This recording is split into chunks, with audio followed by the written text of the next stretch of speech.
Hi everybody, back to back kiln unloadings. How is that?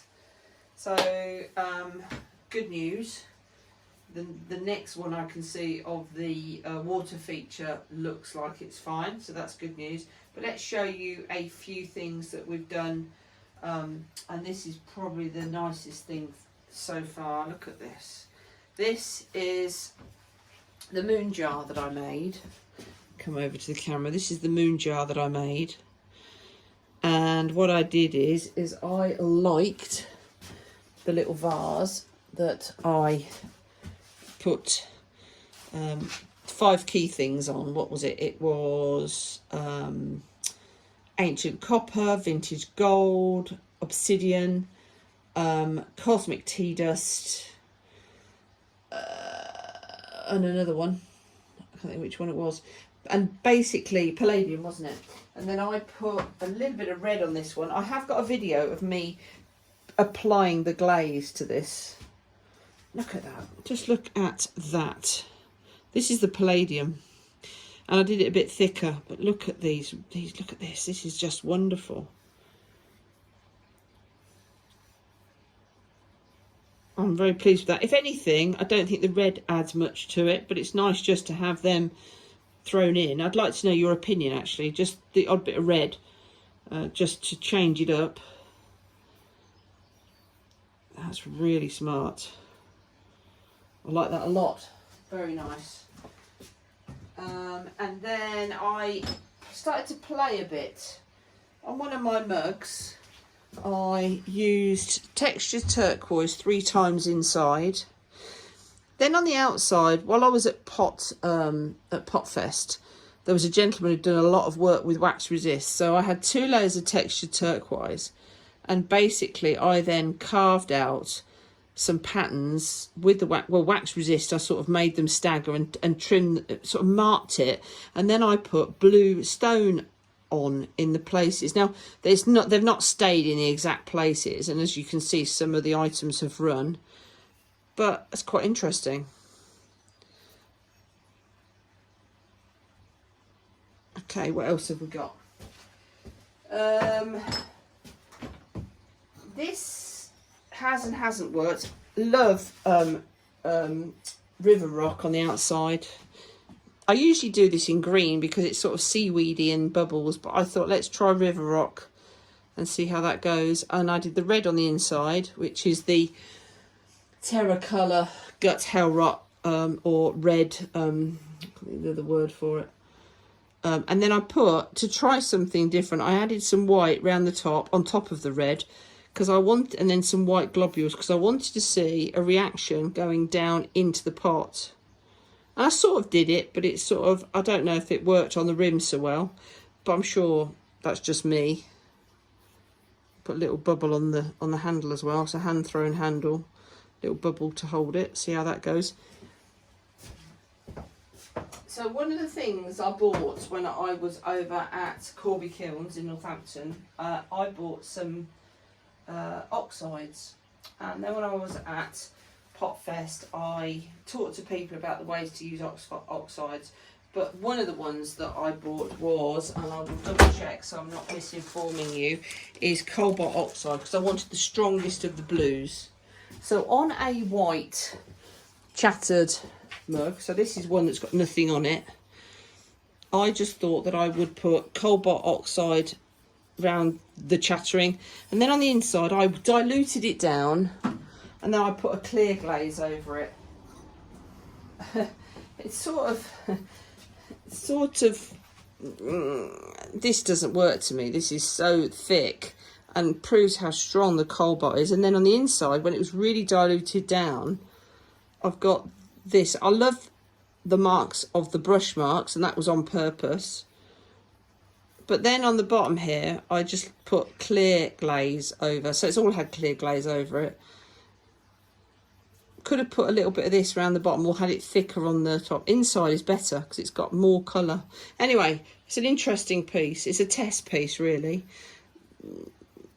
I'm wondering whether, but I think it would be a shame to put white over the top of it, a white glaze, and just see if I can do anything else with it. I like the inside, actually. But that was just a test piece, really. So the good news is, she says, is we have, I'll get this one, this is the big base for the water feature. I think that's still in picture, isn't it? Yeah, and then we've got the next one up here.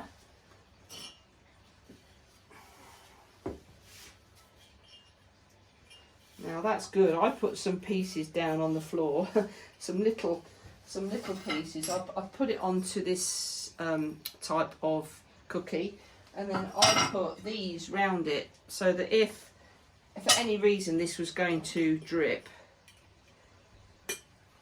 I could catch it, and that was good news. So I just need to do a bit of work on that. Let's put it on the piece.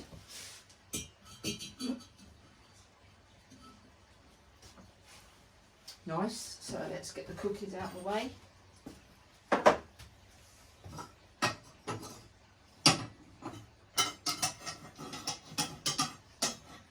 Now under here is another piece of this and a large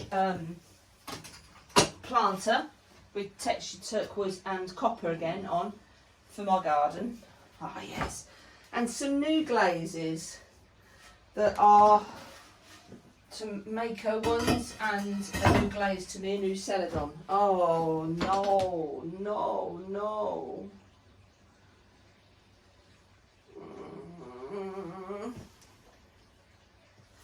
Okay.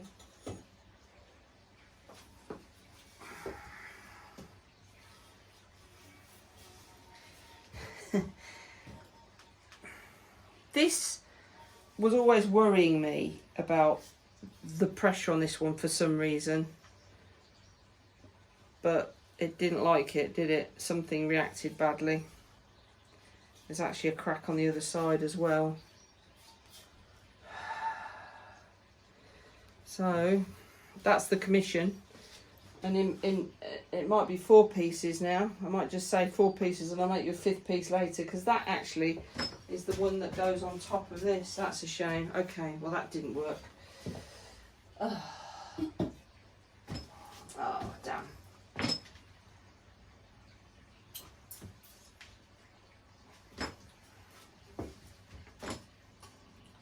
And this has got a crack as well. Do you know, this is a different clay I'm using. This is a Grog's white clay. There's a crack down it. Good job. Look, it's for me. Oh, what a shame. Now, I didn't open this up, this till it was sitting about 75 degrees, so I'm sure it's not through that. Maybe it is. Especially if I've got it on this piece. Right, well let's ignore that and just look at how big and beautiful the planter is. I mean, the textured turquoise in the inside looks fantastic. Clearly something has happened. That's been sitting there ages drying.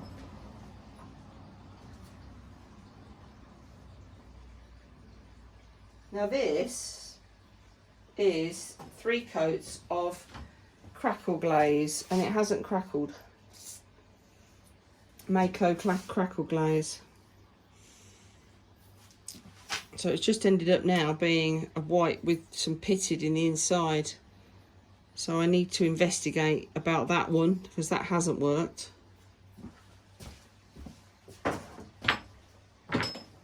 Right. Oh, this is nice. That's very nice. This is a new Mako glaze to me. This is Shipwreck.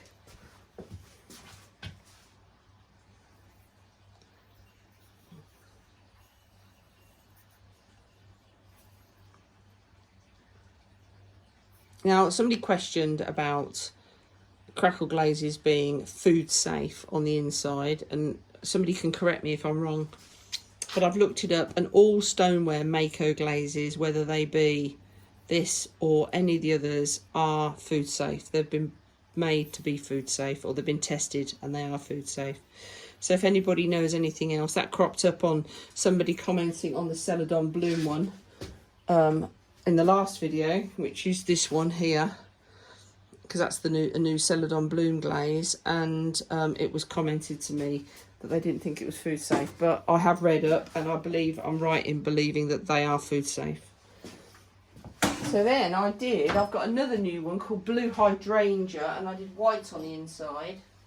Oh, that is lush. Look at the colour of that. So I did white on the inside. Blue Hydrangea. That's just very pretty, isn't it?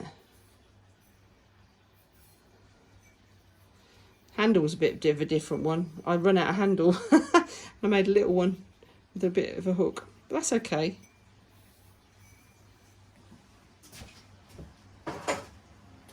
And then I've got two that I made with sodium silicate, and I've got wasabi Celadon.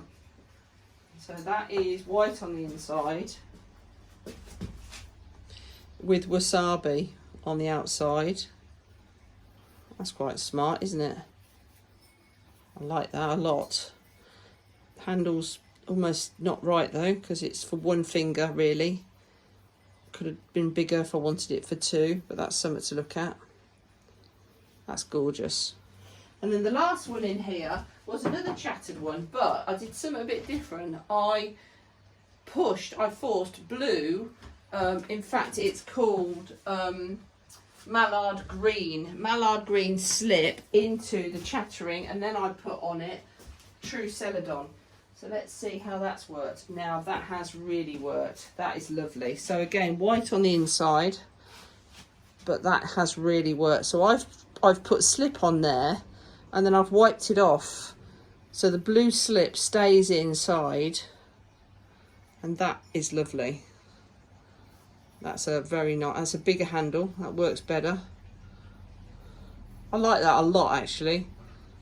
That will be repeated. Very, very nice. And I like doing sodium silicate work, and where it's run inside is very nice. That's pleasant as well, because I'm always worried about how that is going to work, that overlap, because I did the inside up to the top and the green on the rim. That is really lovely. So it was a good firing, but we have a problem, don't we? We have something going wrong. I don't believe I opened it too quick. It was all the way down, and I left. Yeah, I didn't rush to open anything. So who knows? So yeah, that, I believe the crack on the water feature has been a problem all along. So I can understand that. I mean, I did see a little bit of a crack on the other side, and I didn't know whether it would make it, but it clearly hasn't. I'm a bit surprised by this though.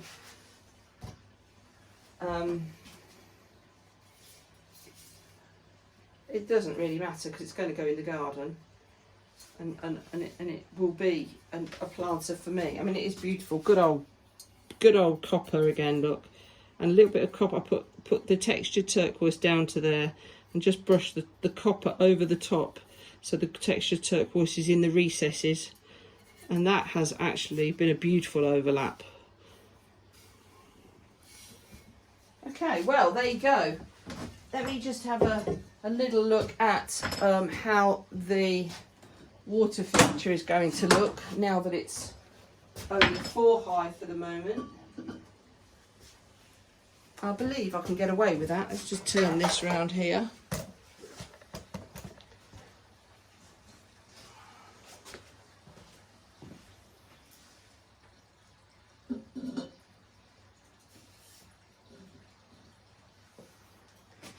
There you go.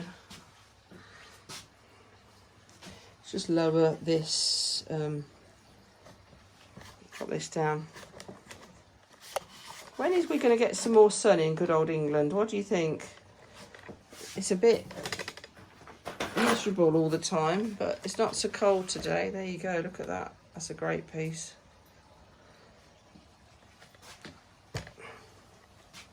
Okay, well, thanks for joining me, everybody. Let's pop that there. Yeah, thanks for joining me. I've just started to make I want to do a series of little, they're 250 gram balls of clay, and I'm just in the process of making some little little jars, little pots for trinkets, all different shapes, like that one. So I'm just sort of seeing what I can make with 250 grams, not worrying whether I'm repeating myself or whatever. I'm just going with the flow to see what I can make. So that's what I'm up to at the moment. Okay. Right. Thanks, everybody. Cheers. So I've just been thinking about why the big pot would have cracked. I can understand it more with the pressure I put on the water feature. But something was said to me at Potfest, and a lot was said to me, but it's something I'd forgotten. And a guy who was throwing big pieces said to me, whenever you're throwing big pieces, don't do your firing on a medium fire. Do it on a slow fire, because the bigger pieces take longer to heat up and longer to cool down. It may be as simple as that. So I hope I remember that fact when I do anything big again, do a slow fire. And I would appreciate anybody's thoughts on that, whether they've had these experiences themselves with an electric kiln, doing a cone 6 medium fire, which is what I typically do for everything. But whether when they go big or over a certain weight, they typically do it slower, so that the bigger pots, and that pot was fairly big and thick. It's the biggest I've thrown, the thickest I've thrown, if you know what I mean. So that may be why it's cracked, but that would make more sense next time.